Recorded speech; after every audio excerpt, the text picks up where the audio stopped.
Assalamu alaikum. Welcome to my channel. So our today's topic is adversarial search and Minimax algorithm. तो आज के lecture में हम cover करेंगे सबसे पहले एडवर्सरियल सर्च को, उसके कुछ रूल्स देखेंगे जिनको हम स्टेप्स भी कहते हैं, फिर उसका एक गेम सेटअप देखेंगे और फिर मिनीमैक्स एल्गोरिथम। तो सबसे पहले बात करते हैं एडवर्सरियल सर्च की। In this we have multi agents and these multi agents find their goal. इसमें हमारे पास मल्टी एजेंट होंगे जो अपने गोल को फाइंड करेंगे।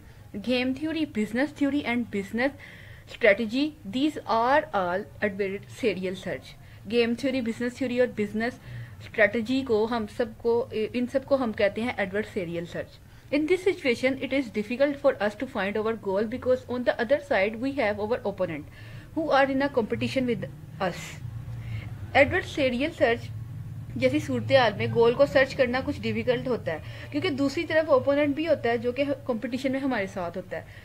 इन this we have environment like both agents perform actions against to each other.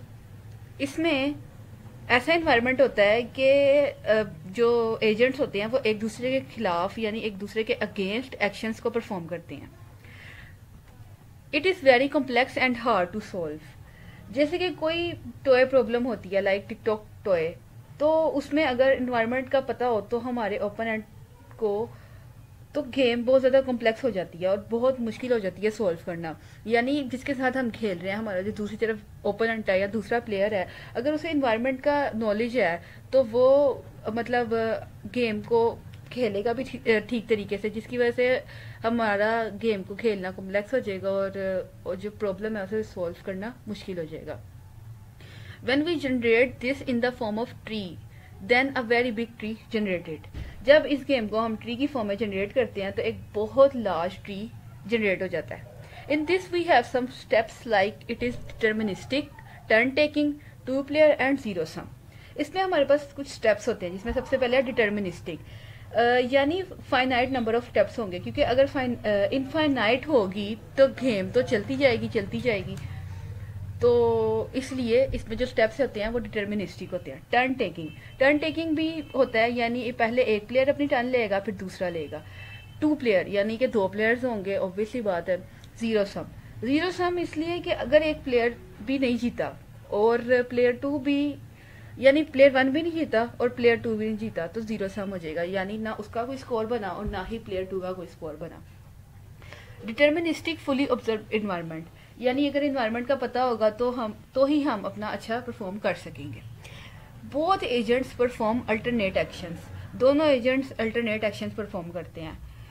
In the end result will be equal और opposite, मतलब and में जो रिजल्ट है या तो वो इक्वल होगा या फिर ऑपोजिट होगा, यानी कोई एक प्लेयर जीतेगा और एक कोई हार जाएगा। अब हमारे पास इसके रूल्स हैं जिनको हम स्टेप्स भी कहते हैं। तो सबसे पहले है एस नोट, जिसको हम इनिशियल स्टेज भी कहते हैं। इसमें अपनी पोजीशन के हिसाब से फर्स्ट प्लेयर मूव करता है, यानी वो स्टार्ट लेता है।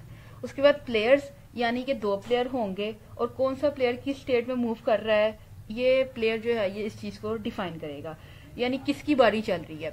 एक्शंस, यानी एक्शंस परफॉर्म करके कौन सी अगली लीगल स्टेट पे मूव कर रहा है प्लेयर, कोई जो भी प्लेयर है, प्लेयर वन भी हो सकता है, प्लेयर टू भी हो सकता है। रिजल्ट, यानी एक स्टेट से अगर एक एक्शन परफॉर्म किया है तो अगली से क्या रिजल्ट मिलेगा, यानी अगर हमने एक स्टेट पे अपना एक एक्शन परफॉर्म किया है तो उससे हमें क्या रिजल्ट मिला और फिर हम अगली स्टेट पे जब करेंगे तो उससे हमें क्या मिलेगा। टर्मिनेट टेस्ट, यानी अगर उसका कोई ना कोई गोल मिल गया तो गेम एंड हो जाएगी, अगर नहीं भी मिला तब भी एंड हो जाएगी। यूटिलिटी, जिसको हम यूटिलिटी फंक्शन भी कहते हैं, यानी वही बात कि अगर प्लेयर जीतेगा तो +1 होगा वरना -1 होगा, तो और अगर तो ड्रॉ हो जाती है, यानी प्लेयर वन भी नहीं जीतता और प्लेयर टू भी नहीं जीतता तो गेम ऑब्वियसली बात है ड्रॉ हो जाएगी। इसके बाद हमारे पास एक गेम सेटअप है। Suppose we have a game in which we have initial stage and player one perform legal moves on his turn. एक गेम है जिसमें एक इनिशियल स्टेज है हमारे पास और अपनी टर्न पे प्लेयर जो है लीगल मूव ले रहा है, वो कोई भी प्लेयर हो सकता है, प्लेयर वन भी हो सकता है, प्लेयर टू भी हो सकता है। Two player name max and min playing opposite to each other, यानी दो प्लेयर्स होते हैं, एक होता है मैक्स और एक मिन जो कि ऑपोजिट खेलते हैं एक दूसरे के। मैक्स मूव फर्स्ट, मैक्स सबसे पहले अपनी बारी लेता है। Both players play the game until the game and, दोनों प्लेयर तब तक खेलते हैं जब तक गेम एंड नहीं हो जाती या कोई एक प्लेयर जीत नहीं जाता। The winner get a reward and loser पे अ पेनल्टी। जो जीत जाता है गेम वो उसको रिवॉर्ड मिलता है, फिर वो कोई भी प्लेयर हो सकता है। जो भी जीतेगा उसे रिवॉर्ड मिलेगा और जो हार जाएगा उस पर पेनल्टी पड़ जाएगी। अब हम बात करते हैं मिनी मैक्स एल्गोरिदम की। तो it is back tracking algorithm. ये बैक ट्रैकिंग एल्गोरिदम होता है। अब बैक ट्रैकिंग क्या होता है? बैक ट्रैकिंग ये होती है कि हम रूट लेवल से जब लीफ लेवल पर जाते हैं यानी टर्मिनल पर जाते हैं, तो टर्मिनल पर उन वैल्यू को कैलकुलेट करके दोबारा उन वैल्यूज को प्रोपोगेट करते हैं रूट लेवल पर। फिर हम ये डिसाइड करते हैं कि हमने कौन सी मूव को चूज करना है। जब हम आगे एग्जांपल से देखेंगे तो आपको ज्यादा अच्छा समझ आ जाएगा। अब इस एल्गोरिदम में हम डीएफएस को यूज करते हैं। अब बीएफएस को क्यों नहीं यूज करते? बीएफएस हम गेम थ्योरी में इसलिए यूज नहीं करते क्योंकि उसमें हर लेवल पर हमने जाके चेक करना होता है। जब हम हर लेवल पर चेक करेंगे जाके तो उससे ये होगा कि टाइम भी ज्यादा लगेगा। और इसमें ये होता है कि अगर तो एक प्लेयर को एनवायरनमेंट का पता है तो वो अच्छे से अच्छा मूव करेगा और फिर वो मतलब उसे सारी नोट्स पे जाके चेक नहीं करना पड़ेगा। इसलिए बेस्ट मूव स्ट्रेटजी यूज्ड, यानी कि हर प्लेयर अपना अच्छा परफॉर्म करता है। अब ये हमारे पास एक नीचे एग्जांपल है, हम इसको देखते हैं। सबसे पहले हम मिन को लेते हैं, सॉरी मैक्स को लेते हैं, देन मिन को लेते हैं और फिर देन मैक्स को लेते हैं। तो चूंकि हम इसमें डीएफएस को यूज करते हैं तो डीएफएस में हम मतलब डेप्थ पे आ जाते हैं, यानी कि यहाँ पे टर्मिनल वैल्यूज पे आ जाते हैं। तो यहाँ पे सबसे पहले हमारे पास जो डी की एक नोड है उसके ऊपर हमारे पास -1 वैल्यू है। तो मैक्स ने तो मैक्सिमम वैल्यू लेनी होती है। तो यहाँ पे वो मतलब अगर -1 लेगा तो इससे तो उसके जो गेम जीतने के चांसेस हैं वो कम हो जाएंगे। लेकिन जब हमने देखा कि डी की जो दूसरा चाइल्ड है या दूसरी नोड है उस पर हमारे पास 8 है, जो कि मैक्स के लिए मतलब ठीक रहेगा और एक मैक्सिमम वैल्यू हो जाएगी, तो वो 8 को चूज कर लेगा। उसके बाद हम मिन पे जाएंगे, यानी मैक्स से मूव करके मिन पे जाएंगे। तो मिन पे हमारे पास नोड है ई। तो हमारे पास ई की एक नोड है -3 और एक है -1। तो जो मिन होता है उसने मिनिमम चूज करना होता है, यानी वो तो अपने लिहाज से मैक्सिमम ही चूज कर रहा होता है, लेकिन मैक्स के हिसाब से वो मिनिमम चूज कर रहा होता है। तो एक पे हमारे पास -3 और एक पे -1। तो इसमें से वो देखेगा कि मुझे किस वैल्यू को चूज करने से नुकसान नहीं होगा। तो अगर वो -3 करेगा तो -3 तो बहुत कम वैल्यू होती है, और अगर -1 करेगा तो उसे इतना नुकसान नहीं होगा, तो वो यहाँ से -1 को सिलेक्ट कर लेगा।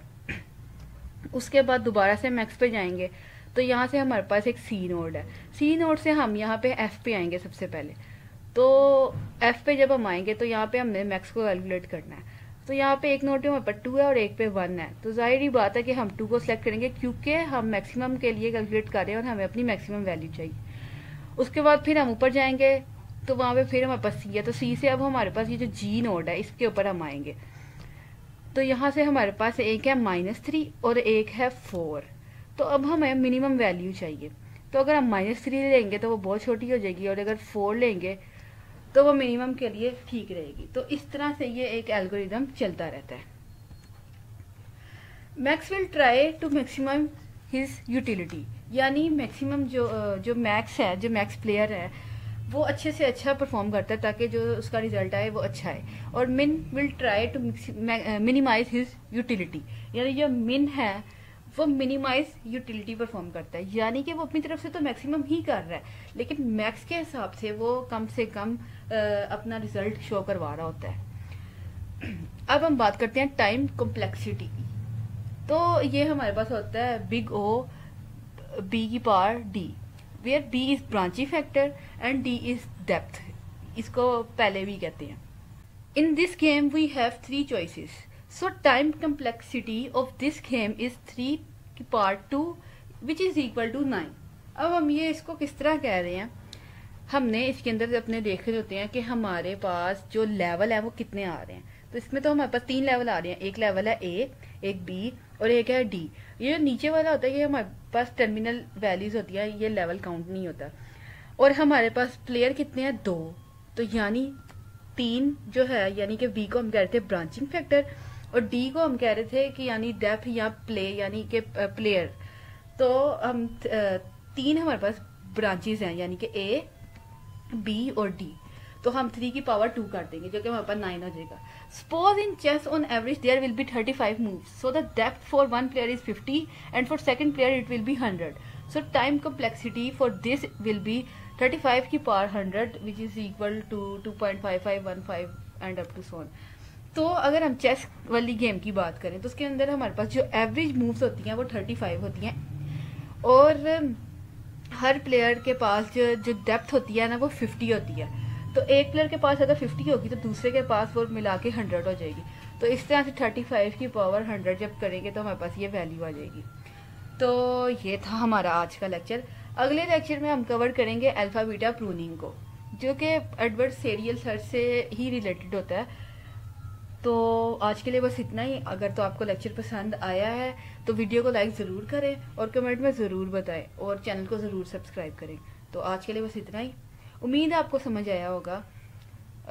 अल्लाह हाफिज़।